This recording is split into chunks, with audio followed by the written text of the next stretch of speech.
नमस्कार किसान भाइयों, स्वागत है बिकम फार्मिंग यूट्यूब चैनल में। किसान भाइयों, महत्वपूर्ण अच्छी जानकारी के साथ आपके लिए वीडियो साझा कर रहे हैं। इस वीडियो में जानकारी देंगे किसान भाइयों, गेहूं के कल्ले कैसे बढ़ाएं, गेहूं के कल्ले किस प्रकार से तेज़ी से बढ़ेंगे, ये हमारी आज की वीडियो का विषय है, टॉपिक है। इसी पे हम बात करेंगे कि जो हमारे गेहूं के कल्ले हैं उसको कैसे बढ़ाया जाए। तो कुछ चीज़ों का किसान भाइयों ध्यान देना होगा कि आखिर जो कल्ले हैं वो तेज़ी से क्यों नहीं निकलते, उसका क्या कारण है। अगर हम उस पर उर्वरकों का प्रयोग कर रहे हैं तब भी कल्ले नहीं निकल रहे हैं, और कौन से उर्वरक को देना चाहिए। किसान भाइयों, अगर चैनल पे पहली बार आए तो चैनल को सब्सक्राइब करके पास वाली घंटी दबा लीजिए, ताकि आपको इसी तरह खेती संबंधी अच्छी अच्छी वीडियो मिलती रहे। तो बढ़ते हैं वीडियो की तरफ। तो बात करते हैं किसान भाइयों कि जो गेहूं के कल्ले हैं उसको कैसे बढ़ाया जाए। सबसे बड़ा किसान भाइयों यही सवाल होता है कि कल्ले कैसे बढ़ाया जाए। जैसे कि आप सभी लोगों को पता है, इस समय जो समय चल रहा है ये गेहूं के कल्ले बढ़ने का ही समय चल रहा है। क्योंकि किसान भाई, चाहे अगेती है चाहे पचेती गेहूं की वैरायटी, कल्लों का निकलना इस समय पे एक मुख्य रूप से एक काम होता है कि इसी समय पे कल्ले निकलते हैं। 55 से 60 दिन का समय होता है कल्लों का निकलने का। उसके बाद जो गेहूं है वो अगली स्टेज की तरफ चलने लगती है।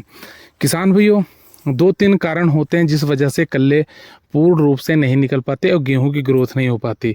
होता क्या है किसान भाइयों, जब भी हम गेहूं की बुआई करते हैं, नंबर एक, अगर हम किसी गलत बीज का अगर हम चयन करते हैं तो वो सबसे बड़ी समस्या हो जाती है। होता क्या है, कई बार हम अगर पछेती वैरायटी लगा रहे हैं तो उस समय पछेती अगर हमें गेहूं की बुआई करनी है और वैरायटी हम अगेती चुन लेते हैं, तब बड़ी समस्या हो जाती है। अगर बीज का सही ज़मीन के हिसाब से चयन नहीं होता तब सबसे बड़ी समस्या हो जाती है। दूसरा कारण क्या होता है किसान भाइयों, अगर हम खेत में खरपतवार बहुत तेज़ी से हो जाते हैं, खरपतवार को नियंत्रण नहीं करते, तो वो हमारी ग्रोथ को जो है गेहूं को दबा देता है और ग्रोथ अच्छे से नहीं हो पाती और कल्ले जो है अच्छे नहीं निकल पाते।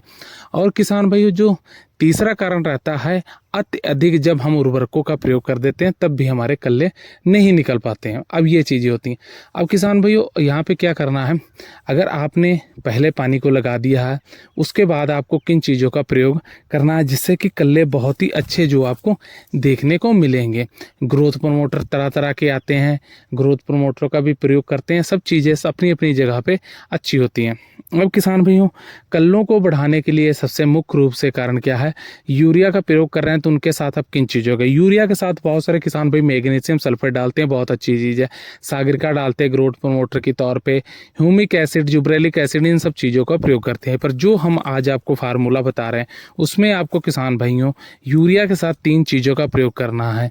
आपको सबसे पहले किसान भाई यूरिया लेनी है और उसके साथ नंबर 1 लेना फेरस सल्फेट, नंबर 2 सल्फर और नंबर 3 किसान भाइयों आपको मैग्नीशियम सल्फेट। 3 चीज़ें आपको लेनी है और तीनों की मात्रा भी बताएंगे कि किस प्रकार से आपको प्रयोग करना है।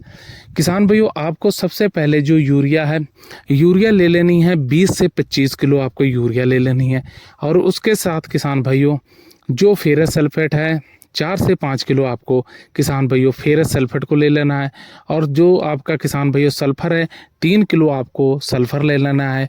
और मैग्नीशियम सल्फेट किसान भाइयों तकरीबन 8 से 10 किलो आपको मैग्नीशियम सल्फेट ले लेने। एक बार फिर से आप नोट कर लें, 20 से 25 किलो यूरिया किसान भाइयों, और उसके साथ आपको 4 से 5 kilo ferrous sulphate, 3 kilo sulphur और आपको 8 से 10 किलो मैग्नीशियम सल्फेट। इन 3 चीज़ों को यूरिया के साथ मिलाकर आपको प्रति एकड़ के हिसाब से अपने खेत में लगा देना है। उसके बाद आपको जो कल्लों की जो ग्रोथ है वो अलग तरीके की देखने को मिलेगी।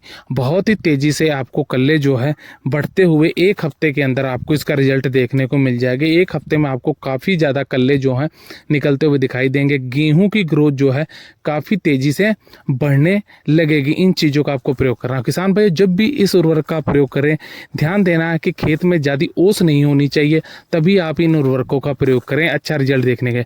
और किसान भाइयों, एक बात और बता देने चाहते हैं, अगर इस समय पे गेहूं की जो ग्रोथ नहीं हो रही, उसका मुख्य कारण इस समय किसान भाइयों, जैसे कि आप देख पा रहे होंगे कि हमारा जो उत्तर प्रदेश की बात की जाए तो इस समय यहाँ पे जो कोहरा है बहुत ही कम पड़ रहा है।